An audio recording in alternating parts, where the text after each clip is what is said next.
Have you ever stayed in a place so quiet, it felt like it was listening to you? Tonight, I'll tell you the true story of a writer who found more than silence in a lonely house. She found something waiting, watching. Turn off the lights, put on your headphones, and whatever you do, don't talk back to the house. This is The House That Answers Back, a short horror story based on whispers too real to ignore. Please like, subscribe, and share to encourage us. I moved into the cottage on a Thursday. It was colder than I expected, the kind of chill that sticks to your bones. The village was quiet, almost too quiet. A single road led to the house, lined with crooked trees and fog that never seemed to lift. Locals said the house was perfect for writing, solitude, inspiration, peace. But they forgot to mention what happens when a house is left alone too long. That first night, I heard it. A knock, soft, deliberate. 3 times tap, tap, tap. I thought maybe it was the pipes or the wind. But then I realized it was replying. Every time I spoke aloud, I got a sound in return. Not just noise, a response, as if the house was listening. I remember muttering to myself, "Where's my notebook?" And then I heard it. Tap, tap, under the table. I bent down, and there it was, lying exactly where I'd never put it. I stared for a long time, unsure whether to feel grateful or afraid. When I finally whispered, "Thanks," the lamp beside me flickered, just once. I didn't sleep that night. I began to test it. I'd ask little things, harmless things. "Should I write about a ghost?" I'd say. Or, "Do you like this ending?" And always, a tap, a creak, a shift in the shadows.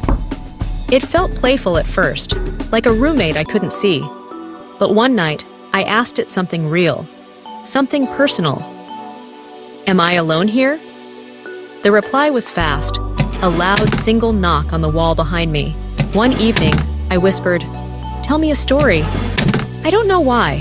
I was lonely maybe, or just curious. The typewriter, which hadn't worked since I arrived, clacked once, then again, then again. Slowly, like a heartbeat, it spelled out the word, "Yes." I felt my hands tremble. I hadn't touched it. I backed away. But when I returned in the morning, there were 3 full pages typed out. Pages I didn't write. The story was a confession. A woman named Eleanor. A writer like me. She lived here once, in this very cottage.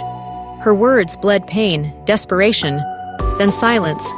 She said she begged the house to help her finish her novel. She offered it her voice.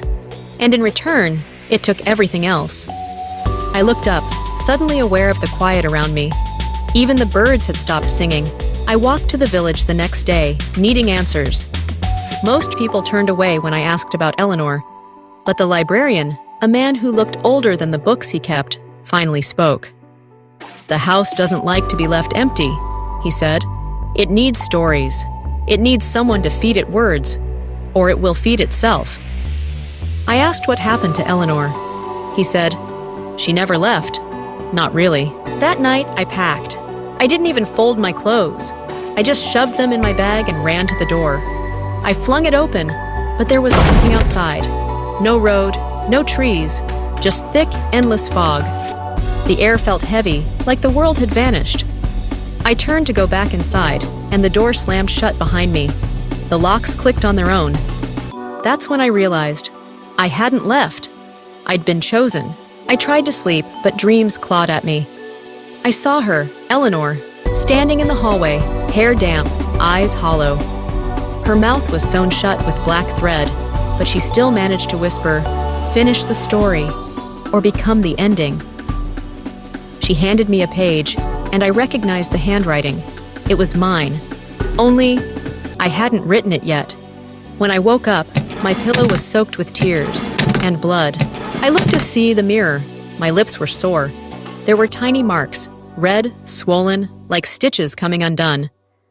I turned toward the desk. The typewriter was moving again. Tap, tap, tap. One word, over and over. "Stay!" It won't let me leave. It won't let me stop. Every time I try to rest, it calls me back. I don't know if I'm still writing, or if it's writing through me, but I do know this. The house always answers, and it never says goodbye. Thank you for joining us on this chilling journey into the shadows of creativity and isolation. If you found this story intriguing, don't forget to like, subscribe, and share with others who appreciate a touch of the mysterious. Your support helps us bring more haunting tales to life and ensures the echoes of these stories reach far and wide. Stay tuned for more eerie adventures, and remember, some stories are never truly finished.